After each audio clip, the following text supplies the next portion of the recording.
and welcome to the latest edition of the Football Culture Podcast.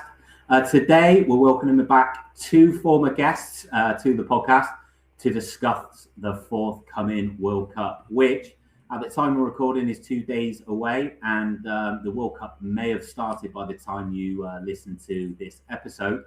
Now, the Qatar World Cup 2022, I boycotted the entire tournament. Decided not to watch any of it for various political reasons. So it feels like I haven't seen a World Cup for 8 years now. And thinking about this World Cup in the USA, although I'm not boycotting it, my feelings about it aren't the most enthusiastic for various reasons. And I've got two guests with me today to discuss their feelings on it. I've got Rob Potts, also known as the Global Groundhopper, and he's representing, shall we say, Europe, and representing Latin America, South America is JP, who was on our Colombia episode. So first of all, guys, so the World Cup starts on Thursday. We're recording on a Tuesday night.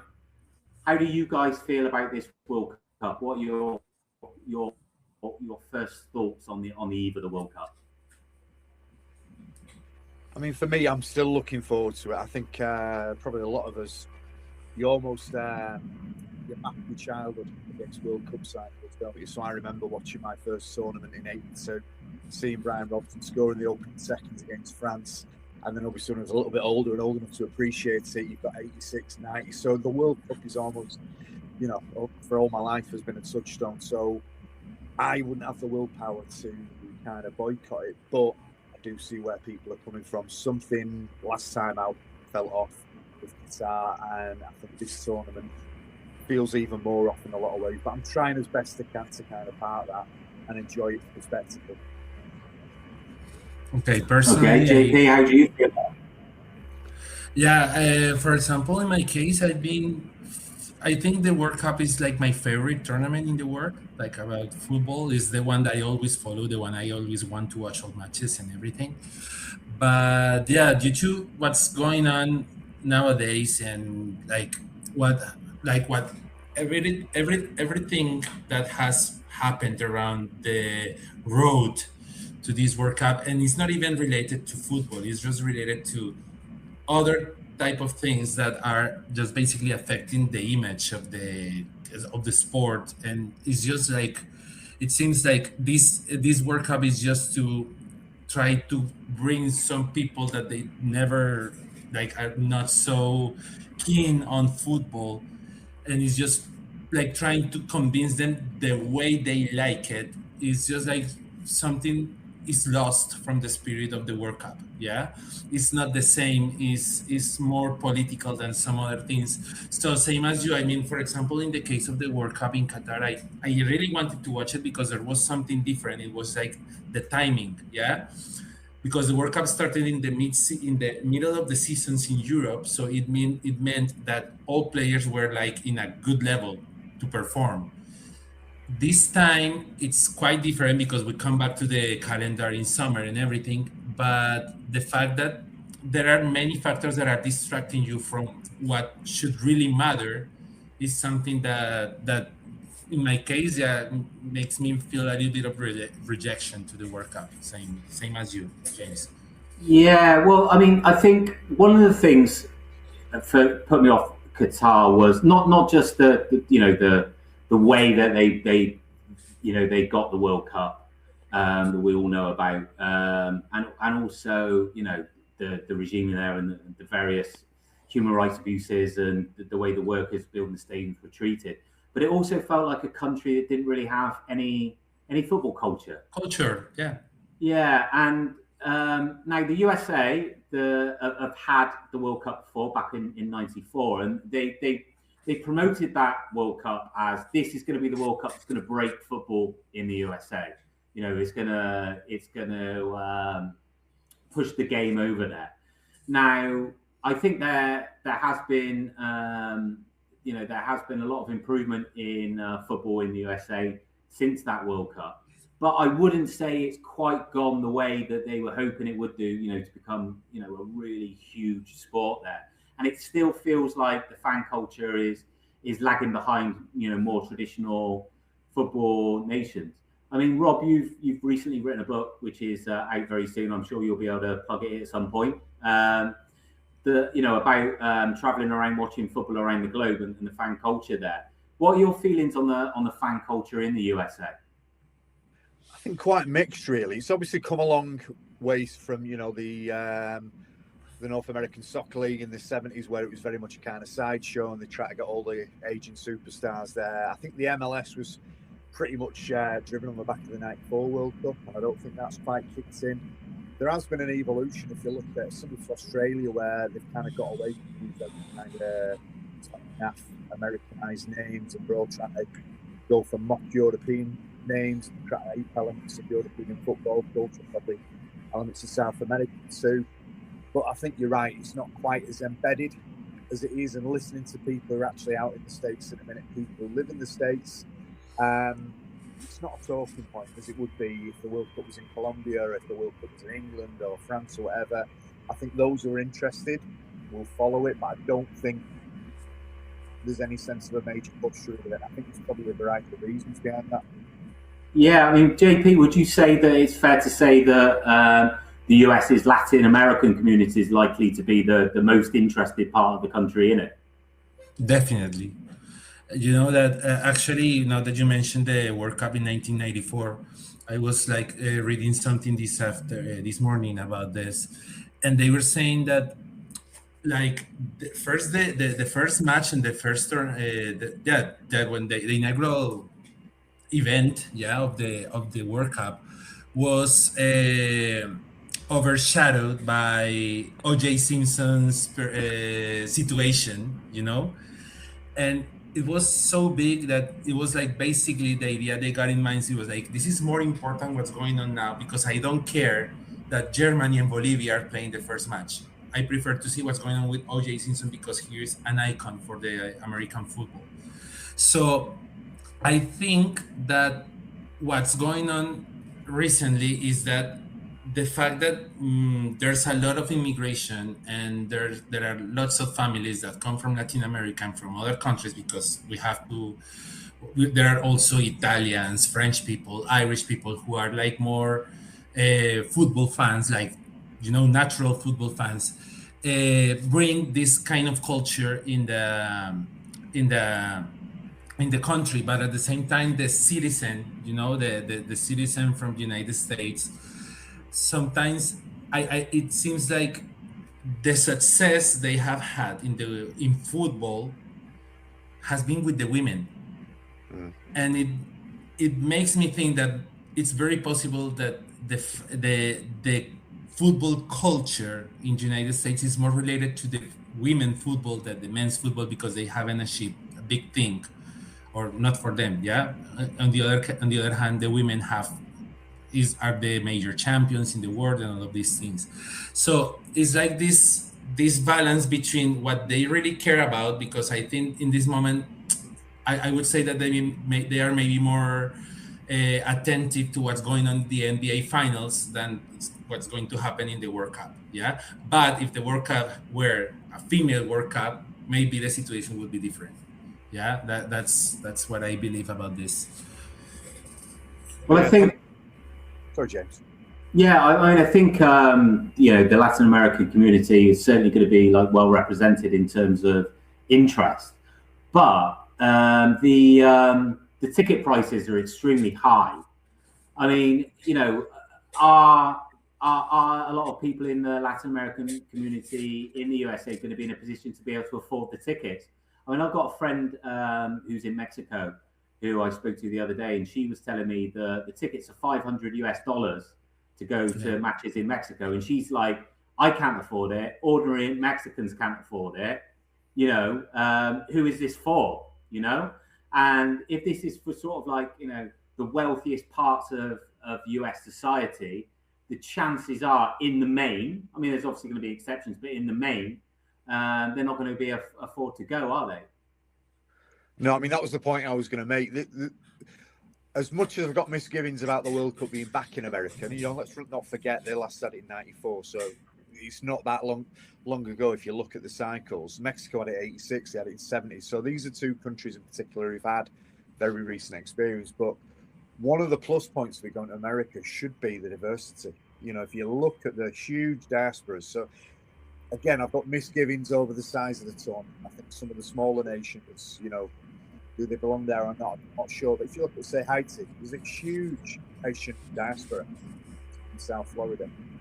But Haiti aren't playing any games, you know, anywhere near South Florida. You should say the prices are very exclusive. My big worry is rather than being this kind of global celebration, you maybe tap in to a lot of these kind of diaspora populations. What we're going to turn on TV and see here is rows and rows of empty seats. And it takes me back to 2012, that football with the Olympics. You know, probably the only time Great Britain will go to the Olympics in my lifetime. Yeah, you went to the arenas and there was banks of empty seats that were all reserved for the Olympic family, corporate.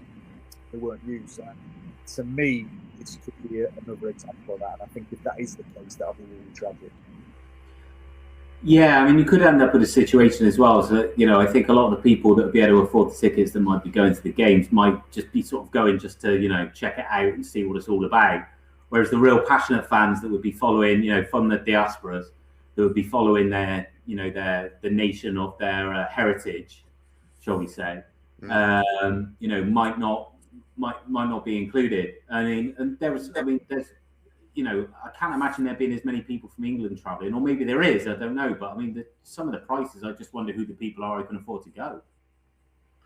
Yeah, I mean, there's no doubt the priority here is a cash grab. It's a corporate cash grab. We got the warning signs last summer when we had the FIFA Club World Cup, and you saw banks of empty seats there. That, you know, there were exceptions. Some of the games, particularly the ones involving the South American clubs and the North African clubs, there was still a spectacle. The fans still travelled in surprisingly big numbers. But there were again the banks of empty seats, and you'd like to have thought that FIFA might have seen that as a kind of bulletin. So I'm going to review this, but I suspect that's not the case, and I suspect even unless there's some sort of rearguard action to fill the stands as the World Olympics, you know, they're literally drafting soldiers to fill in empty spaces in London 2012. I think it could be a little bit of a bad look for FIFA, but maybe that's something that needs to happen. Well, that's the overriding feeling for me, is that they've only taken it back to the US because they see it as a huge market to tap to make a lot of money. And they did it in '94 and it didn't quite work out. And it's almost as if they're going back to give it another go, you know, to try again, you know. I mean, some of the prices I've seen, like a beer, I think I saw a picture on social media, like a beer was like $22 for one beer, or a water is like $9. It seems just, the FIFA just seems to be not about football anymore, but just getting as much money from wherever they can as possible. Yeah, I mean, it's just a racket, essentially. It's an absolute racket. What do we feel about the number of games? Because on the one hand, we've got a lot of nations making their World Cup debut, which is nice, obviously. But I was having a look at the schedule and seeing the amount of games and who the games are between, and it just feels like there's a lot of matches. First of all, there's a lot of matches. There's a lot of teams that, you know, maybe are going to be mismatched against some of the other teams. I think we might see quite a few thrashings. What do you think in terms of the quality level? Do we think it's going to suffer as a result of there being so many nations there this time? I would say that, yeah, I mean, I think that the ideal number for a World Cup is the one we had before, 32, because it gives you the possibility to have the best of each continent, but at the same time, the possibility for new teams to arise and be part of the World Cup. Yeah, like, for example, Panama in Russia, or I don't remember if there was another one in Qatar, besides Qatar. I don't know if there was another one. Okay, doesn't matter. And could be that it's not, the level could be affected, but at the same time, it's just, we all know that the World Cup really begins when you start the playoffs, round of 16, round of 8, quarterfinals, semifinals. And at the end, we're going to see the same teams get in and try to reach the World Cup. So the first time is just like to gain some experience for some national teams, and just the fact to see how far they can get if they can score their first goal. I remember in Russia, this match England against Panama, that they were losing 6-0. The head coach from Panama is telling Southgate to stop. And 5 minutes later, they scored and they celebrated it like if they had won. Yeah, but that was their goal at that moment, try to score. Yeah. So I suppose that it's going to be interesting just to see how far they can get, if they can win a match, if they can score, if they can, I don't know, maybe Curacao is going to try to make something amazing against Germany, yeah? And they will try to find something and get to know themselves to the world. So that part could be interesting.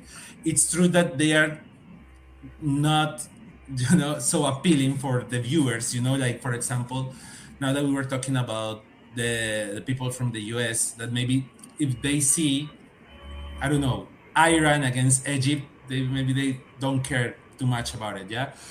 But we as football fans, we're going to go sit there and watch it. Yeah, so we're going to watch it anyway. So that part, I think that maybe the level could be affected because of the names, but at the same time, these names can bring something, on the table, just to show themselves to the world. So I think for that part, it's not a problem. And then we know that when it comes to the finals, we know who are going to compete. So it's going to be the same. Yeah, I'm with JP. I think 32 is probably the optimum, but it kept every game a little bit technical, but it was also inclusive. We were able to include more countries from continent where perhaps they didn't have a fair representation. I think the jump to 48 is too many. We can look at the quality. I think there will be blowouts. I think the developing nations will probably surprise viewers and teams. Certainly for portions of the game. I remember last summer I spent a lot of time traveling Europe and watching Europa League, Champions League qualifiers. I was quite pleasantly surprised by the quality of some of the clubs from lower ranked, smaller nations. And I think the quality of coaching at the top level of the game is definitely filtering down. Where I think it will fall away, though, is you've got to think about the temperatures and the climate. And I think where you might get some of these smaller nations who, put up a good fight of it, certainly in the earlier games of the group stage, I think if those games wear on, I think probably the class difference, the difference in kind of athleticism and all the rest of it, that could be exacerbated by the group stages. The representation, again, it's a good thing that we've got more teams from a range of continents. It's not just kind of a European tournament, but kind of South American element. We've got a genuine world event, but I do think there's some over representation. The fact that we've got 3 of the teams from the North American Federation, we've already qualified as hosts, and we've got the other teams in there. Curacao, without being disrespectful, it's essentially a Dutch B team. There's only one player on the team who's born in Curacao. Tahith Chong, the rest of the team are all Dutch born. So, yeah, they might put up a good fight in some games. You've got to wonder what they actually bring into the tournament. But I think for me, the biggest issue with the 48, there's so much of a so what factor. They're going to play 72 games to eliminate 16 teams. That, if you put that in context, that's a lot of dead rubber going on there. Yeah, hopefully there'll be some exciting games. There might be some smaller teams even sneak through this. Lost 32 as it is now, but it's a lot of games to eliminate 16 teams. Well, this is it. I mean, usually I like to try, if I, unless I'm working or something, or it's just not possible, I like to try and watch every match, even if it's not that appealing, like on paper, like at the aforementioned, Iran, Egypt or whatever. But, you think, it's the World Cup, it's only for a month, blah, blah, blah, and you'll watch it. But you're looking at the sheer volume of games and you're just thinking, I would have no life. My existence would be staying up all night, sitting on the couch, watching all of these matches. I don't think I have the will to watch so many games. It's just like, I think it's one a day at the very most. But then you could maybe stretch it a little bit if there's something a little bit more exciting. But there's too many teams, too many smaller nations playing each other. I think you just need. Someone was saying to me the other day, you only need sort of like one win to more or less guarantee that you qualify from the group.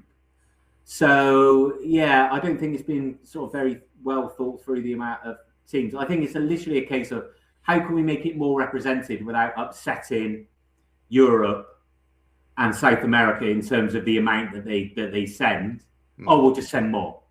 It's like, rather than working out the best way of doing it, let's just to sort of like do this to keep everyone happy. And like you said, the heat as well. We talked about Qatar, it being moved to the winter because of the heat, but it's going to be pretty hot in some parts of the US. And then again, there's another disparity because some nations are going to be playing in different conditions. So it's it's not kind of fair in that regard because the country is so vast. It's also going to be a World Cup where it's not going to be a particularly green World Cup either because of the travelling distances. It's going to make it more expensive for fans. So again, it feels as if a lot of this World Cup hasn't really been thought through. It's just about we can maximise some revenues here, which brings us on to another thing. So when the US was awarded the World Cup, obviously you don't know what the political situation is going to be like. And, we do have to point out, whether we like it or not, the president of the USA was democratically elected. Yeah. But it feels a little bit unfortunate as to who is in charge while this is on for various reasons. What do we make of the situation in the US at the moment? Because there's a story today that a Somalian referee has been refused entry, so he's not going to be able to referee. There's the Senegal team has basically been. It looks like they're being treated like criminals. They're one of the competing teams, and various other stories. What do we make of the political situation at the moment in the US and their ability to be able to host this tournament? I think it's a difficult one. Okay. No, sorry. Go. You go. Okay. No. I was thinking that. First of all, it's kind of crazy, but in South America they say that the United States' best player is ice. So that's the first thought that comes to your mind every time you think about the World Cup, like what's going on around, yeah. And it's not because there's speculation around; it's because it actually happened last year. Yeah, there were ICE officers around the stadiums during the FIFA World Cup Club Cup, yeah, checking for possible illegal immigrants to take them back and deport them. So it's not weird that this is happening, and it was very possible. And I think it was something that it was like we were thinking about for a long time. So that part I think is going to affect a lot, yeah. Just the fact that I think that the worst part of this situation is the response from FIFA to all of these situations, because when this happened to the Somalian referee, the response was like, we cannot control what the countries, the immigration rules in each country.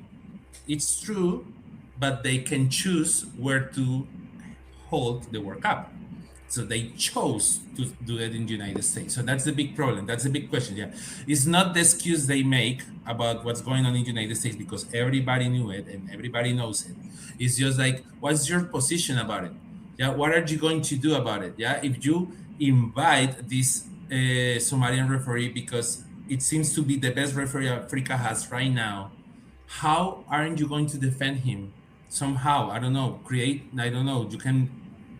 They can talk to the government from the United States. They can do things to protect this kind of people, to tell them, look, this is Iraq football team. They are not terrorists. They are not going to be, they shouldn't be treated the way they treated this poor player or the way they were receiving Senegal or Uzbekistan. Yeah, it's a different tournament. You have to accept that people are coming to your country, either you like it or not. At the same time, you could have rejected it. if you don't want these people to be in your country. You could have made something else, yeah? But they decided to do it this way. They tried to show their power. And at the same time, is the, let's say, hypocrisy from FIFA trying to say like we cannot do anything because this is not our place. But I mean, you could have done it before. So that's sad. That's sad because it's what I told you at the beginning. We're thinking about things around and we're not focused on football because yeah, it's like the last thing we're thinking about in this moment. More important things are happening around that maybe could be related violations of the human rights and all of these things. So it's very difficult to focus on what we really want to focus on. So yeah. Yeah, I mean, the point I was going to make is ideally, in an ideal world, you want to separate the sport from the politics. I think that's getting harder to do now. There's a pattern of World Cups being awarded over the last few years to nations where there has been an asterisk. Going back to Russia in 2018, Qatar last time out, and America this time. We're holding out for an attention for FIFA on moral grounds after we're in for a long way. And I think, again, what this tournament has shown is that there's beyond serious question marks now whether FIFA as an organisation is fit for purpose, or whether at some point the other federations perhaps need to take a stand. Because for me, FIFA seems to be interested in one thing and one thing only. That's making money quickly and disregarding any kind of ethical or any moral considerations that they might be. So there has been talk, as an way for perhaps stepping away and inviting other federations to step away. I don't think we're there yet, but it's quite clear something very drastic needs to happen. Yeah, it seems like it's an extremely rotten organisation, and we thought that when Sepp Blatter went and Infantino was supposed to come in and cleanse FIFA and set it in the right direction, and it doesn't seem to have been that anything has changed. I mean, just the stuff that the FIFA Peace Prize. I mean, just take away the politics out of it. It's just nauseating. I mean, what is that all about? You know what I mean? Like, oh, I'm giving you the FIFA Prize. What has it got to do with football? You're given a peace prize. I mean, that's just, it's a nonsense route. And Infantino says all the time that politics should be aside, football, and then himself is involving with politics. So it's like, why? You're creating some rules because actually this has happened in South America that he threatened, let's say, Peru, for example, at some point, not to give him some under-17 World Cup just because there were some politicians who were trying to involve and make some rules inside the sport. And they said, no, this is not possible. We cannot make that. This is not what you cannot do that. And if you do it, we are going to strip you from the World Cup. Yeah, you are not going to be the host. And now it's like, the FIFA Peace Club, Peace Award, and all of these things. You say, okay, but so it's like basically it depends on the country you're talking about. You get involved or not, or you allow some things to happen, or you don't allow them to happen. So it's a confusing message. Yeah, it's like basically telling us like sometimes the sport is not the most relevant thing in this, let's say, business. Yeah, it's all leaving quite a sour taste in the mouth. But there will be some football. So I mean, hopefully, I'm not saying that we should forget about the situation and the things that happen. I mean, the World Cup's not even started, and there's been some pretty despicable things that have happened so far. I mean, for me, it should have been a case of the Somali referee should have had some kind of special visa. There should have been, or there aren't any restrictions on him entering Mexico or Canada, is there? So can he just not? Mm-hmm. Can you just not give him games in Mexico or Canada? There should be a way. Yeah, they have to go back and forth. Yeah, but it just seems to me it's just like, oh, they're not going to let him in. Oh, well, we don't upset them, so let's just leave it. But not forgetting all these things. Hopefully, when the actual football starts, we can focus a little bit more on there. I'm not saying ignore all this other stuff. In fact, I think what sometimes happens is the football starts and everyone forgets about the other stuff. But at least, we can focus on something a little bit more positive. Now, we're saying there's too many games, but in terms of the actual football when it gets started, how are we feeling about who we think what teams are going to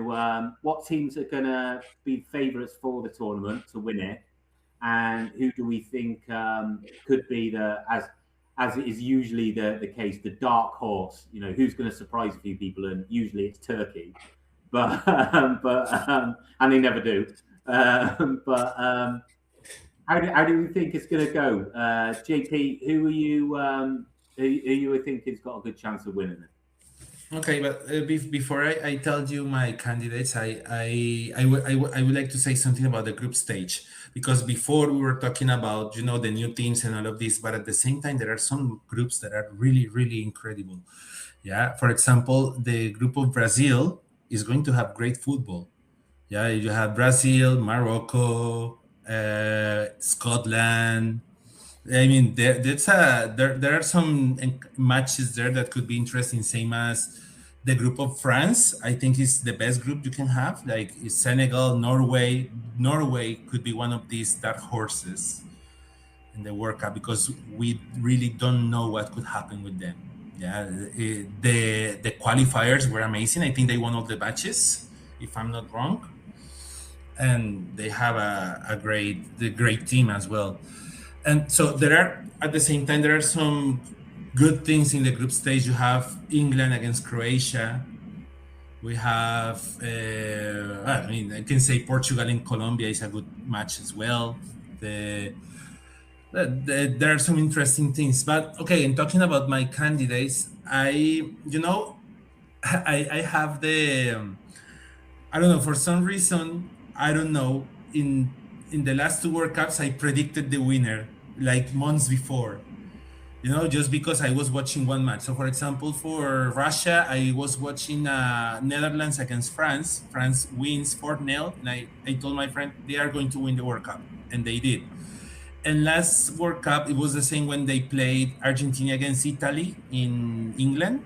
This tournament they created between the champion of South America and the champion of Europe.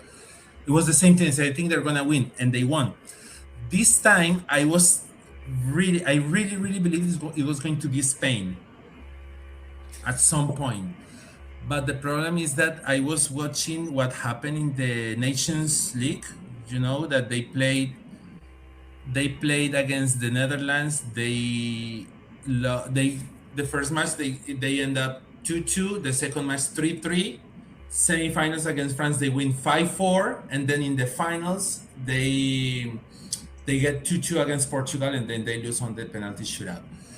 And I remember that they have I have many people saying and talking about the World Cup. They say that you have to prioritize defense when it comes to the World Cup. Yeah, if you want to win the World Cup, first you have to be a strong defender, and then you try to do something in the attack. And if you see these four matches I was telling you about Spain, they conceded around 12 goals. It's too much. It's too much for a team that is going to be a candidate to win it. I don't see Argentina. I think they're a little bit tired. Yeah, a little bit, let's say old. No, they are not old, but it's like the team is a little bit tired. I would say France is my candidate to win it. I think that they are a young group. They are a solid group. They have a great coach.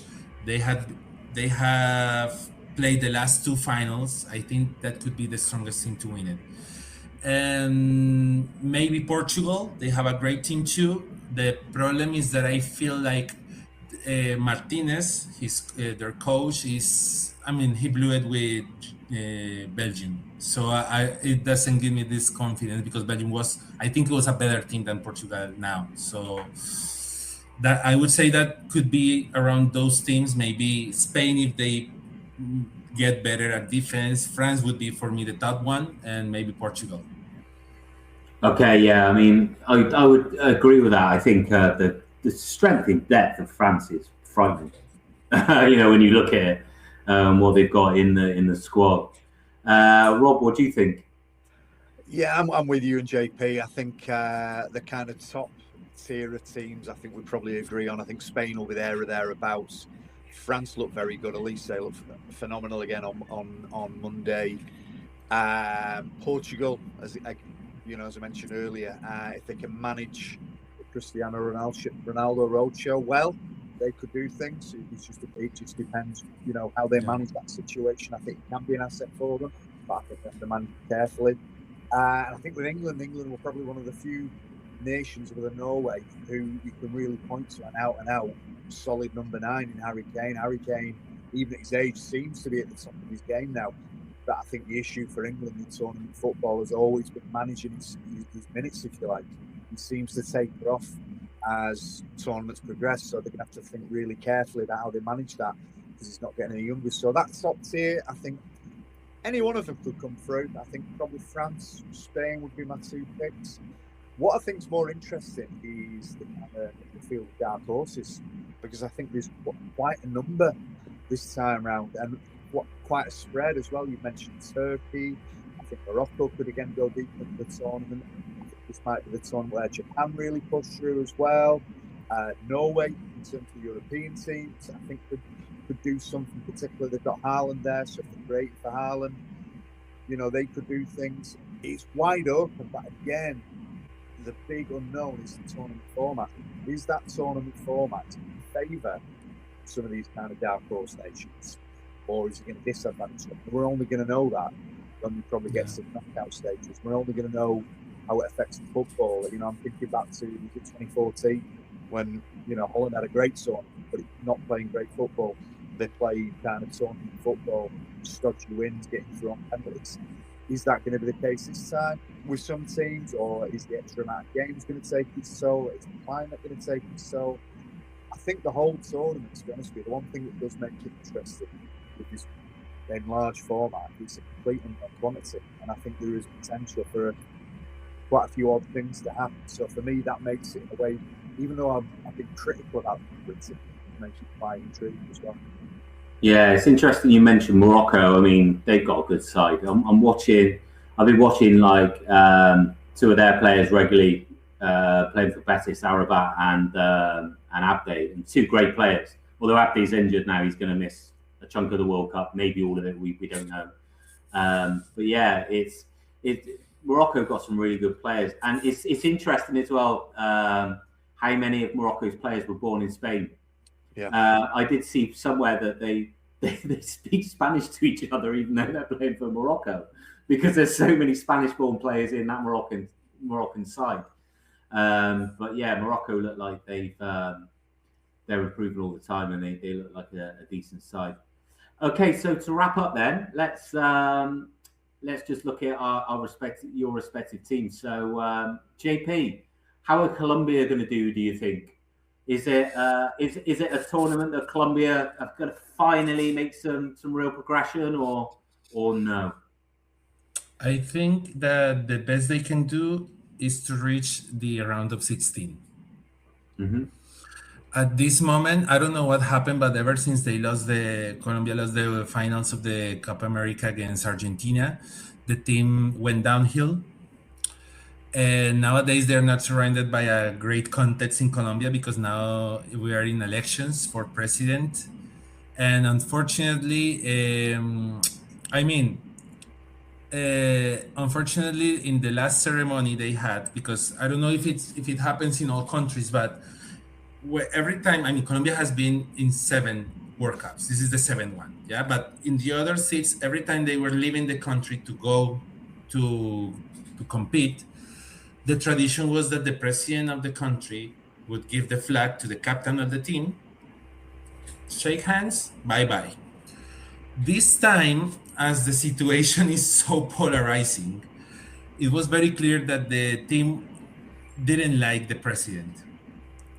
And they created some controversy because James Rodriguez ignored the president's daughter, who was asking him for a photo. Yeah. And it was basically, I think it was his way to stand his political position. Yeah.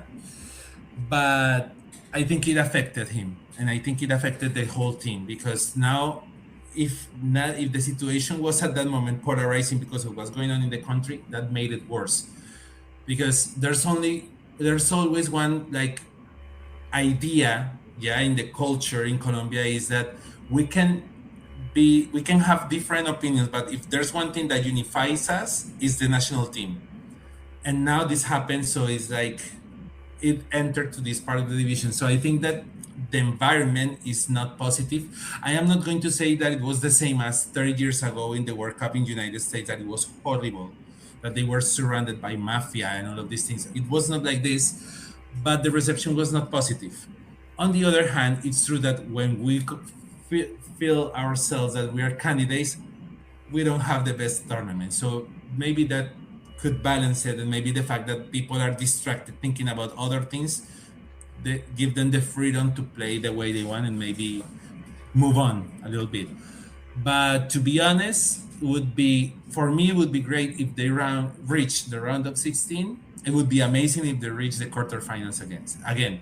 But the road to reach that part is going to be complicated, because the only option Colombia has to have a better road would be if they finish at first, because if they finish second, they could play against England or Croatia. If they play first, could be okay, but then you could, I mean, the situation gets worse and worse in terms of which team you're going to deal with later. So that's why I think that maybe round of 16 would be perfect for Colombia. Well, I'll certainly be keeping an eye on Colombia, and I'll be supporting Cucho Hernandez, who's been called up. Obviously plays for Betis, so I've been watching him all season. He's been brilliant for Betis this season. So hopefully, he'll be able to take some of his form into the World Cup for Colombia. So Rob, England. So 1966 and all that. Is it going to be 2026 and all that, or no? I'll put you on the spot. What do you think? I think 60 years we're probably overdue it, and I think we've probably got as good a chance as any to do it this time. I think in Harry Kane, as I said before, if we can manage Harry Kane well, I think we have an opportunity. I think we've got a coach who's not afraid to make tough decisions. I just wonder where the X factor is outside Harry Kane. If we haven't relied on something other than Harry Kane, where is that X factor going to come from? Is Bellingham playing his best football? Rashford's got asterisks over him. Saka has had even in the championship winning team, he's had a fairly mediocre season. I think the irony for an England fan been watching games recently, you've got three players in Elise, Musiala and Semenyo, all playing for other nations. We're all, England qualified. I think if we had any one of those players, particularly in Elise, in the 11, I would be going into this tournament feeling quietly confident. As it is, I think we can go deep. I think we'll perform well. I don't think it'll save Keir Starmer's job for bringing politics into it, but I think we can go well. But I just wonder when it really matters whether we've got that real game-breaking quality that maybe Spain have got, and definitely France have got, and one or two nations have got. But I wouldn't rule anything out again. I think this is a really, difficult tournament to predict. We can get lots of surprises. Yeah, I would go with you. Say, in the sense that I think that England are one of the better teams in it. They're one of the top teams in the World Cup, but I can't help but feel there's one, two, maybe three teams that are better in England. I'd certainly put Spain and France. Spain and France above England in terms of quality. So we will see, but you never know. I mean, this is the thing about the World Cup, is that we see it often. You never know how teams are going to start. I don't think anyone expected Spain to be as good as they were in the last Euros. I seem to recall in 2002, France were European champions, reigning World Cup champions, seemed to have an even better team than they had when they won those two, and they fell apart and went out in the group stage. So you never know. Never know what's going to happen, and we shall see. But I mean, I'm sure there'll be some exciting games. We might see a few drab ones as well, but I guess we will find out over the coming weeks. Okay then, guys. Well, thanks very much for joining us today, and hope you enjoy the World Cup, and we'll have to reconvene at some point, either during the tournament or after, to discuss how it went. Just before we go, though, Rob, you have a book coming out very soon. When is it out, and where can people get it? Yeah, I do indeed. A Football Odyssey, Passion, Politics and a Beautiful Game. So it's been published by Blue Moose Books this Friday. Available on all the major online retailers, Amazon and the like, across the UK in major and independent bookshops. It's got contributions from yourself, James, who contributed 2 great chapters on Argentinian football, also on Derby, and it's also got contributions from JP, who's provided some really fascinating insights into football in Colombia. So yeah, if you go online, a Football Odyssey, Passion, Politics and a Beautiful Game, you'll find it online. It's available to order there. Okay, great stuff. So grab yourself a copy of the book, like, subscribe to the Football Culture Podcast, tell your friends, spread the word, follow us on social media, the Football Culture Podcast on all the platforms, and we'll see you on the next episode of the Football Culture Podcast. Bye for now.